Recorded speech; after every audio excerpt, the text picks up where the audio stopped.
Hello folks and welcome. My name is Rod McDonald and I'm going to run you through how to use Vensim PLE to develop a causal loop diagram. I've got Vensim PLE open right now. The first thing I want to caution you about is you should save this in case Vensim crashed. Vensim crashed on me. I'm using a Mac and Vensim happened to crash when I started this video and I lost some stuff. So I think you should start to save things on a regular basis, and I'll show you how to do that as we go along. So I have Vensim PLE open. I'm going to go up to File and just tell it to do a new model. And you're going to see this window appear. And this is if you were developing a formal simulation model. It would want the initial time and the final time and how often you're going to do calculations and stuff. When you're using Vensim PLE for the development of causal loop diagrams, this isn't necessary. I'm just going to tell it, okay, that's good enough. And I have this top menu bar, which is, the save is probably going to be pretty important. You want to save your model, as I just mentioned. A lot of this other stuff you don't have to worry about. You're not going to be running a formal simulation model, so this doesn't matter. And the top row up here where my mouse is just all for different types of simulation models. What we're doing is building, and you're going to be concerned with the second row of menu items, or at least some of these. And down the left-hand side, I'll show you how to use the top three, and that's what you'll be concerned with when developing a causal loop diagram. And over on the left-hand side, I have a lock. To the right of that, I have a move tool, or I consider it a hand. I have a tool that allows me to place variables. There is a stock variable in these models. We won't need that for causal loop diagrams. There are graphical functions you could put in. We won't need those for the causal loop diagram. There is an arrow tool that's going to link one variable to another, and it has an arrowhead. It's pointing in the direction of causality. We will be using this. This is for rates. The other thing we'll be using primarily is the comments tool, and I'm sure I'm going to make a mistake, and I will use the delete tool. We can hide, and I'll show you how these hide features work too. So what I'm going to do is I'm going to start by building a model. I'm going to click on A. I just want a variable to come down in here, and I'll click, and this is going to be terrorist. So I have a group or a pool or a number of terrorists that I am going to be thinking about. And I've clicked back up on the variable tool, and I'm going to come back down in and click again. And I'm going to put in recruiting new terrorist.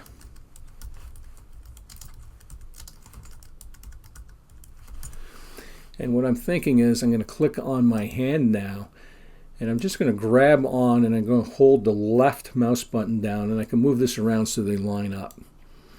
And what I'm thinking is my recruiting new terrorists is going to add to this group or pool of terrorists that I have. So I'm going to go to my arrow key.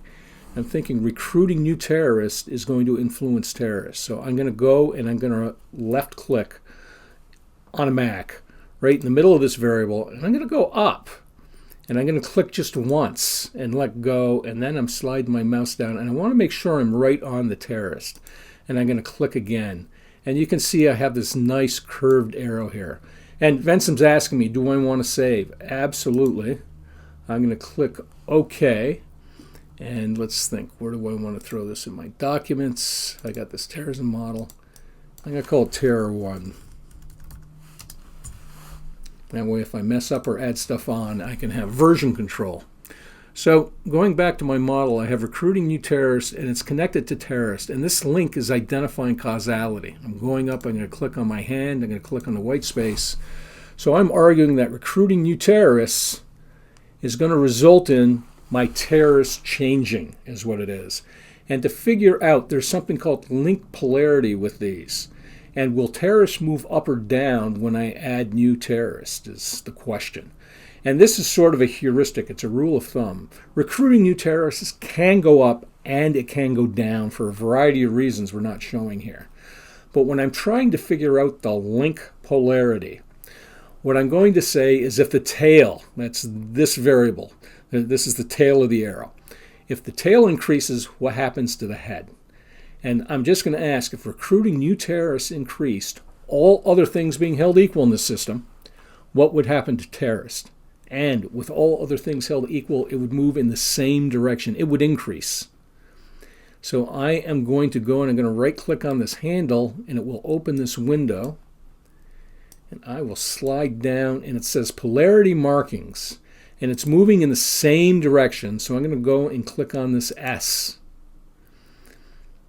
And it's going to show up at my arrowhead. You can see here it says arrowhead outside the curve. I think that's close. And that's showing up arrowhead outside the curve. So this is saying if new recruits increased, terrorists would increase in the same direction.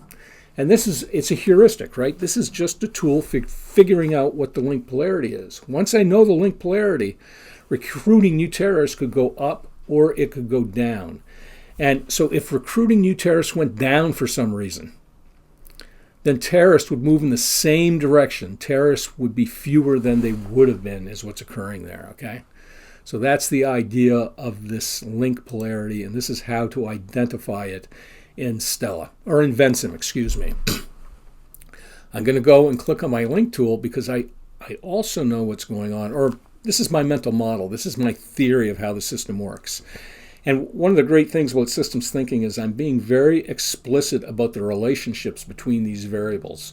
And you may disagree with me, and we should be able to work that out or talk that out and figure out why do we disagree. It's not like it's personal or an argument. It's just we may see the world different. We may want different variable names. We may see different feedback loops. But by being explicit when we're drawing these things out, it is a strong way or a great way of communicating with others. So I've clicked on the arrow tool. I'm going to click right on terrorist. I'm going to go out. I'm going to click again. And then I'm going to go and make sure I'm right on recruiting new terrorists. And you can see I have that link. And I'm doing the same heuristic again. If the terrorist increased for whatever reason, what would happen to new recruits? And I'm arguing that they're going to move in the same direction. And it's like a fraternity or a sorority in that the members that you have are the folks who go out and recruit new members, is my thinking on this.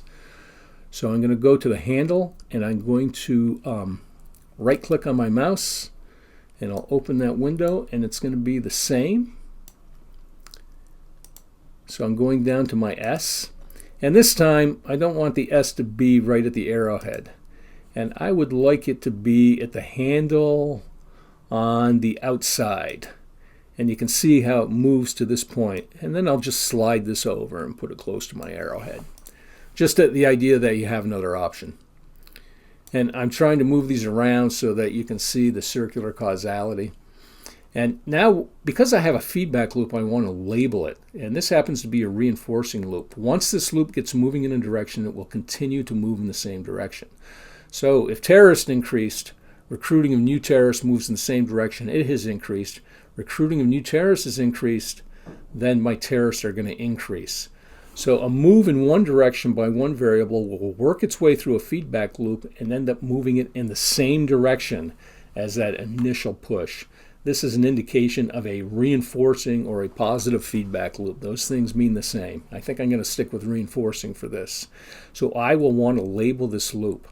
I'm going to go up to my comments and click on that. I'm going to come down and click once. And I'm going to label this R1.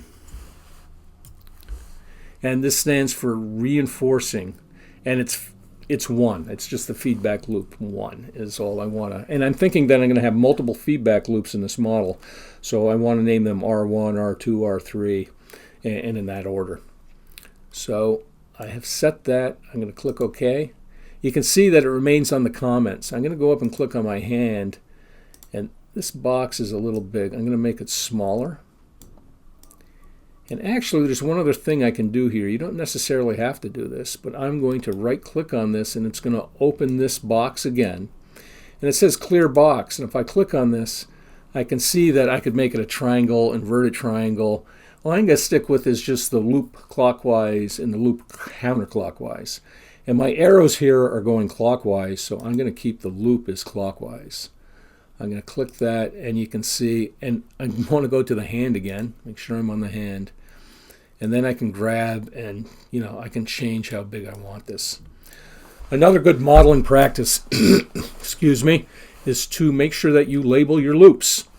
So I'm going to go up and I'm going to click on my comments again, and I'm going to come down and click in here, and I want to label this loop. I want to give it a name that has some meaning, and I'm going to call it new recruiting loop.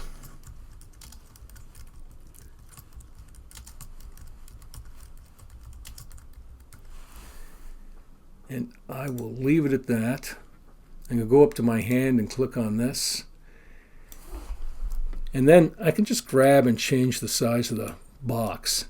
And so one of the things that I'm concerned about when I've labeled this is I want to make sure it's distinct so that you don't think it's a variable name, right? This is just a label for my loop. And I haven't done this yet, so let's see if I make a mistake or can figure this out. I'm anticipating if I right-click on this, I can open this, and what I want to do is I want to give the font a color. So I got the default. So I can click on that, and hopefully if I click on this, I'm going up to click on the colors, and the colors here are opening up. I'm going to tell it to be Helvetica red. I'm going to keep my fingers crossed. And it is not changing that. So I'm going to go and save for right now. Save my model. And let's see, I have the fonts. I have the font size and stuff down here. I'm wondering if I can change. Maybe I'll just make it smaller so that I distinguish it. It's a little too small. I'll make the font size 10.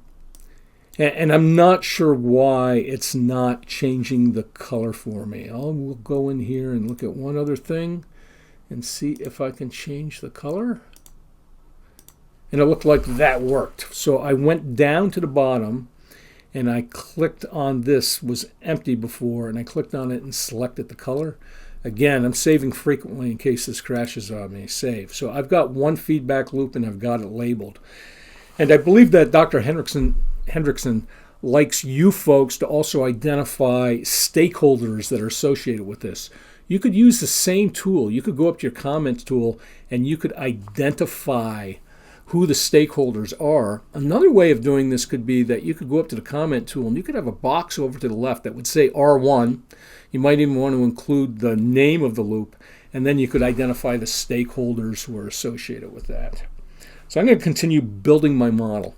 I'm going to go up and select on the variable tool up here, and I'm going over to the right of this, and I know that there's going to be terrorists are going to get killed, they're going to drop out, there's going to be losing terrorists.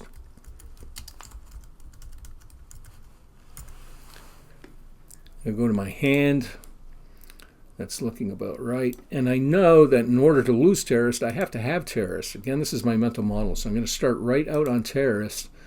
I'm going to click and I'm going to go up, click once, and I'm going down, and I'm going to be right on, and I'm going to click that. And I'm doing the same heuristic, right? The same way of thinking about how to identify this link polarity. If terrorists increase, all other things being held equal, what would happen to losing terrorists? Well, if I have more terrorists, my losing terrorists, all other things being held equal, should move in the same direction. I should lose more. So this is going to be a plus. So I am right-clicking on the handle there. Or not a plus, but it's moving in the same direction, right? And I'm going to click on the S. It's moving in the same direction. And again, I like it on the handle. Handle on the outside of the arrow. There we go. It's close enough that I know, and I think it just looks a little bit better. And now, if I lose terrorists, all their things being held equal, that should have influence on the number of terrorists. So I'm going to click on my losing terrorist. I'm going to click once, and then I'm going to be right on top and click again. And losing terrorists, so if I right-click on this, I'm going to ask the question, if losing terrorists increased, what's going to happen to my terrorist? Well, they should move in the opposite direction. I should have fewer of them. If they're either dropping out or getting killed, whatever, I'm going to have fewer of them. So I am going to right-click on this handle, and I'll move this up, make this a little larger, and my polarity is going to be the opposite direction, so I'm going to put an O in there at this point. Again, I'm going to put it on the handle on the outside of the arrow. And then I'm just going to grab this and slide it over so it's close to the arrowhead. And now I have another feedback loop. And if I ask, if terrorists increase for whatever reason, losing terrorists would increase. If the losing terrorists increased, then my terrorists would move in the opposite direction and go down. This happens to be a balancing feedback loop. I move terrorists in one direction, and when I traced around the feedback loop, it moves in the opposite direction. This is one indication that it is a balancing loop or a negative loop. I'll stick with balancing loop. It's going to come into equilibrium at some point. The other thing is that I could identify if there are an odd number of S's in this, it's going to be a balancing feedback loop. And because I only have one S, it's an odd number. This is a balancing feedback loop. So what I'm going to do is go to my comments, click in here, and for the comment, I'm going to go with B1 for balancing feedback loop 1. I think I'm going to be okay with everything else here. And I'm going to make this box just a little bit smaller. Made it too small. Let me make it a little larger. And now I am going to right click and open this up again. And instead of a clear box, I think I'm going to do it's still going clockwise. So there's going to be a loop clockwise. I can close. I can go and make this just a little bit bigger. And there we go. And if I wanted these to be identical, what I would do is I would copy this and paste it in and then change it. It would be a new variable.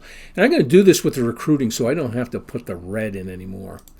So I want to name this loop also, right? So I'm just going to copy. So I've selected it and I'm hitting on the Mac, Command Copy. I'll click over here and it's Command Paste. And it's a new variable name, but I'm just going to rename this. And I ended up right-clicking on it, and I've got new recruiting loop, and I'm going to, this is going to be losing terrorist loop.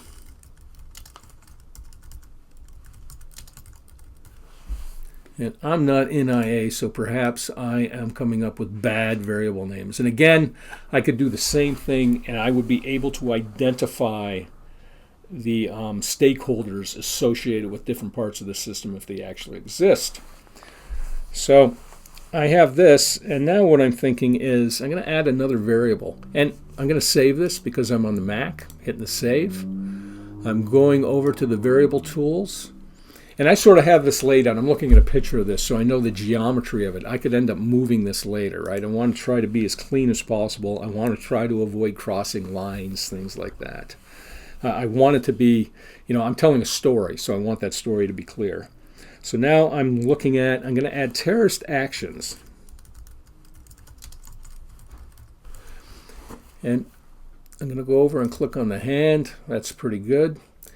And I'm going to click on my arrow, and the argument is that my terrorist actions are actually, or my terrorists are going to actually influence my terrorist actions. So I've selected the arrow, I've gone halfway, I've clicked, and then I'm going to be right on. And again, I want to make it a curve.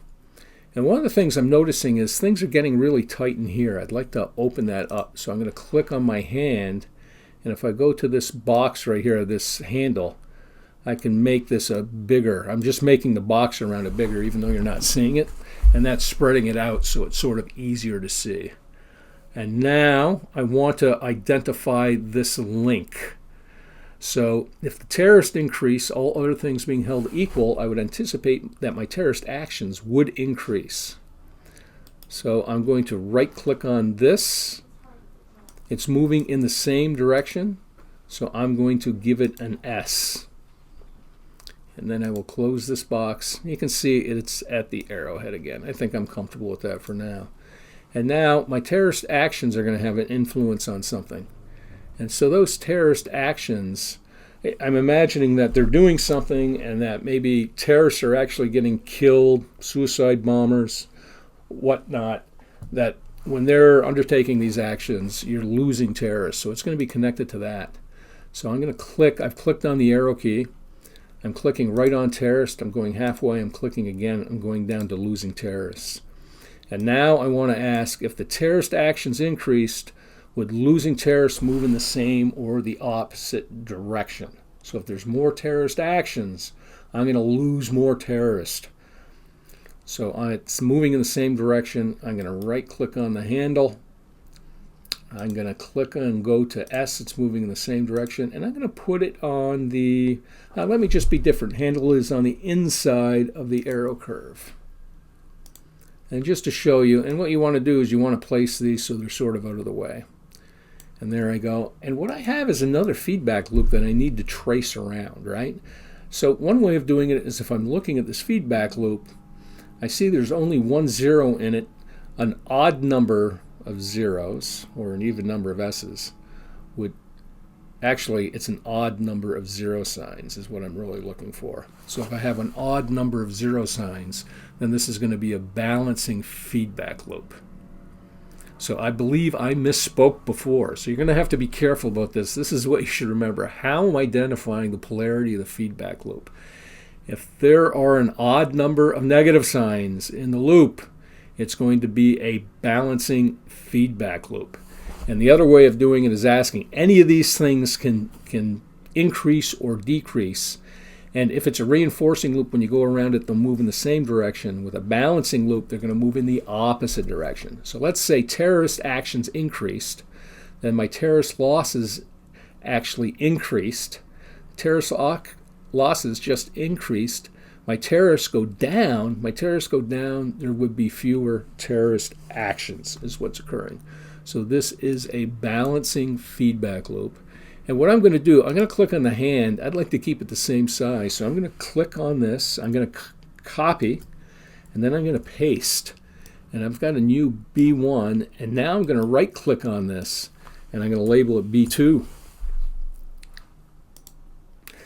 And I'm actually going to do this. Actually, I'll go in and do it as a comment one more time so you can see that. So I'm going to click on my comments, and I'm labeling this loop. And this is the action loop. And again, I think that might be a bad name. You folks can do a better job naming this than I am doing. I'm going to click OK. I want to change the size of this. And as I recalled before, one of the things that happened is I need to change the font size. So I'm going to go down here. I believe I had it at 10. So I'm making it smaller. It should be the same as this. And I'm clicking to the right of that, and I'm going to make it red. And it should turn to red. And that looks like it's actually too small. So if I've made a mistake now. So I've got this comment in here. My comment tool was still selected. So when I clicked off, it put a new comment. So now I'm just going to go to the trash can and click on this, and I'm going to get rid of my comment. So here's one of the dangers with Vensim. The last icon that I selected remains. So I want to make sure I don't click on anything because I'll eliminate it. So I'm going to the hand and clicking on the hand. I'm going to select this loop, and I think maybe this should be a 12 font. And there we go, it's 12. And I can figure out where I'm going to locate these things so they look the best is what it is. So I've got two feedback loops in here. And one of the other things that's going on is that when terrorist actions occur, there's going to be efforts to suppress terrorists.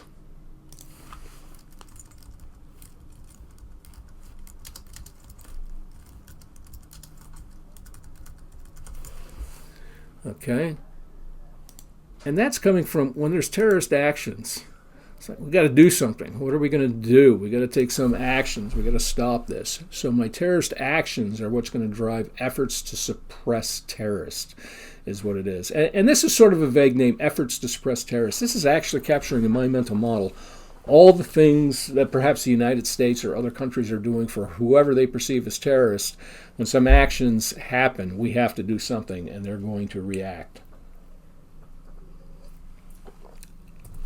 And now it's the same heuristic. If the tail increases, what happens to the head? Terrorist actions, for some reason, increased. Efforts to suppress would end up increasing. It's moving in the same direction. I'm going to click on this. I'm going to make it the same direction. And I will leave that at the arrowhead for now. And then, if we're taking some actions, hopefully one of the things that's, well, I don't know if I hope for this. But one of the things that you're going to lose terrorists. So maybe you're not killing them. Maybe you're arresting them, or you're convincing people you should no longer be a terrorist. So the efforts to suppress terrorists, I'm going to click on this once. I'm going to come down and click halfway. And then I'm going to click on losing terrorists is what it is. So I'm arguing that effort to suppress terrorists is going to influence the number of terrorists I have. So if the effort to suppress terrorists increases, losing terrorists should move in the same direction. I'm going to right click,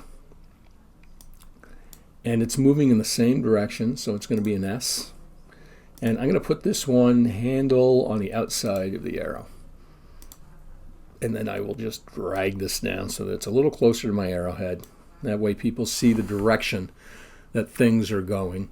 And now, let's see, I have one more feedback loop I've added to this.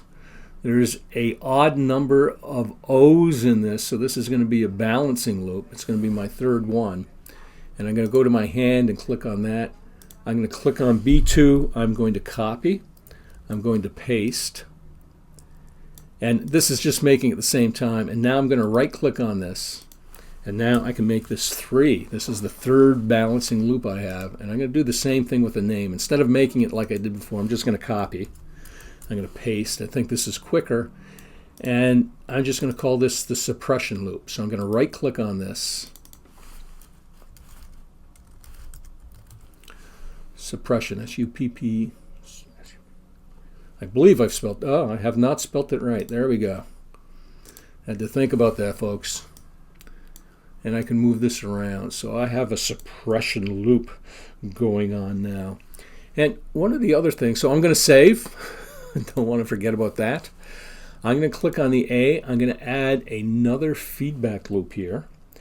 And this time it's going to be called Terrorist Martyrs to the Cause.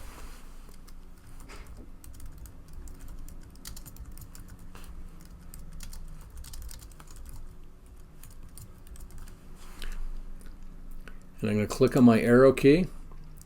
I'm going to click once, come down, click halfway, and again, I want to make it so that it's sort of a nice feedback loop, right? And if losing terrorists increases, there's a fraction of the terrorists who are going to become martyrs to the cause. So I'm going to right click on this. It's moving in the same direction as what I've just said, or hopefully that's clear. I'm going to go down, I'm going to click on my S, and I think I want it on the inside of the arrowhead here, so I've got 4 places I can place this just so that it's clear. So I've added that loop. I'm thinking I need another variable in here. When I have more martyrs, I'm going to have more terrorist zeal. There's going to be, it's going to be attractive for a certain group of people is what I'm guessing. And I think when we're doing these causal loop diagrams and we're thinking of this, you need to be able to look at this from multiple perspectives, from multiple stakeholder perspectives is going to be important. So I'm going to click on terrorist martyrs. I'm going to click halfway. I'm going to click on terrorist zeal. One of the things is I want to square this up. So I'm left clicking on this, and I'm just grabbing it, and I'm going to square it up so that it automatically squares. If terrorist martyrs increase, and I can see I've spelt that wrong, I'm going to click on my A. I can click and go back in here, and then I can just use my keyboard and fix that stuff. So if my terrorist martyrs to the cause increase, all other things being held equal, terrorist zeal is going to increase. And this is one of the things. So I'm going to right click on this. Let me pull this up. And I believe I have an S sign in here. It's moving in the same direction, so I'm going to give it an S.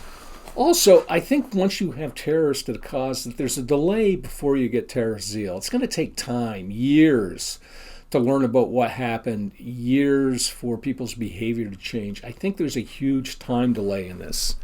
And because of that, I can go up here and click on the delay marking, and I get this hash marks on my link between the two variables. And this hash mark actually represents a delay in the system. You may say delays in other places. I'm placing it here. Again, with this type of stuff, I'm being very explicit so you could argue with me. But the hash marks represent a delay in the system. And now when I have terrorist zeal, one of the things that's going to happen is this should lead to new recruits. So I've clicked on the arrow key, I'm going halfway out, and I'm connecting there. I'm going to move this. I want to try to make these lines sort of smooth, easier to follow. And if terrorist zeal increases, what's going to happen to the recruitment of new terrorists, all other things being held equal? It's going to move in the same direction. So I'm going to right-click on that, and it's going to be another S. And you should not be thinking, so there happens to only be one opposite here. This is not typical. This is the model that I'm building happens to have a lot of links that are moving in the same direction. But yeah, we'll see where this goes. I don't want you to think that they're all S's is all. So now I've closed, and let's see, I've closed one feedback loop here. So you can see where I'm recruiting to the terrorists, to the losing, to the martyrs, to the zeal, to the recruiting terrorist, right?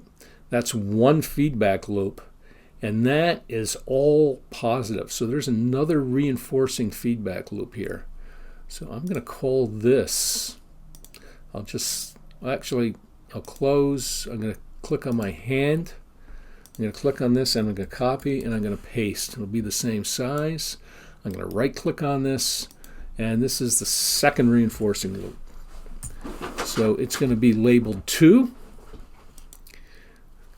And now I'll go in, and I am not sure. I'm copying the new recruiting. I'm going to paste it, and I want to label this feedback loop, right?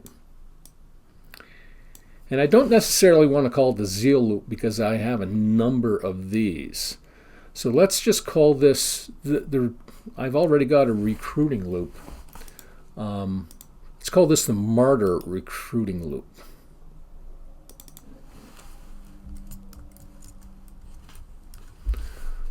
Martyr recruiting loop. Okay. And then I've identified this one, and now it can run up through this. It's going through another variable, right? To come down, and it's still a reinforcing loop. But this is going to be, this could be,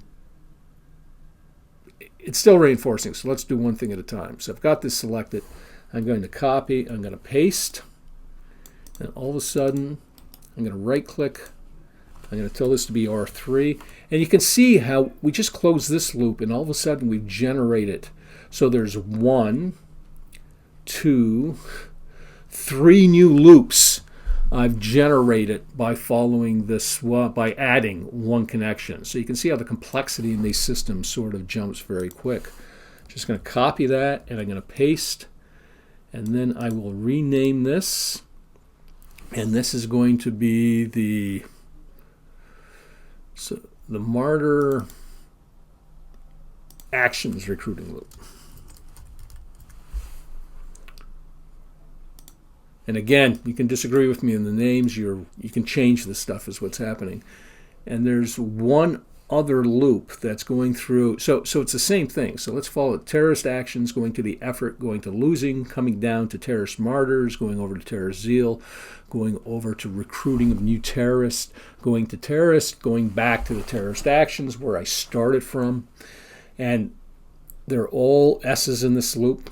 So this is going to be a reinforcing loop. And if I moved any one of these things in a direction, up or down, it will continue to feed around and move in that same direction. So this will be the, I copied the martyr. Let me select this and copy and paste. And this is going to be R4. R4. And I'm going to go down, and this is going to be, I'm going to call it the suppression recruiting loop.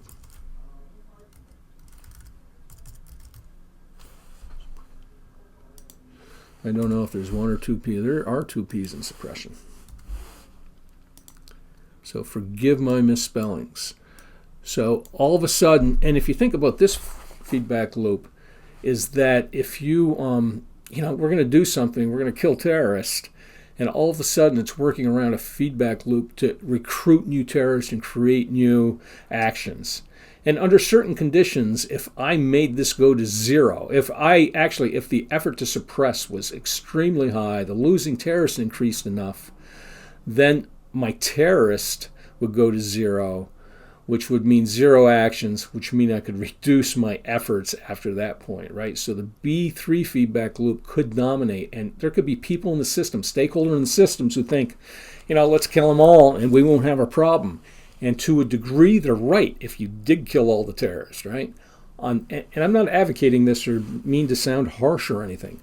But the other thing that's occurring too is every time you kill them, if you're generating a martyr, you have these two feedback structures in the system that are fighting against each other.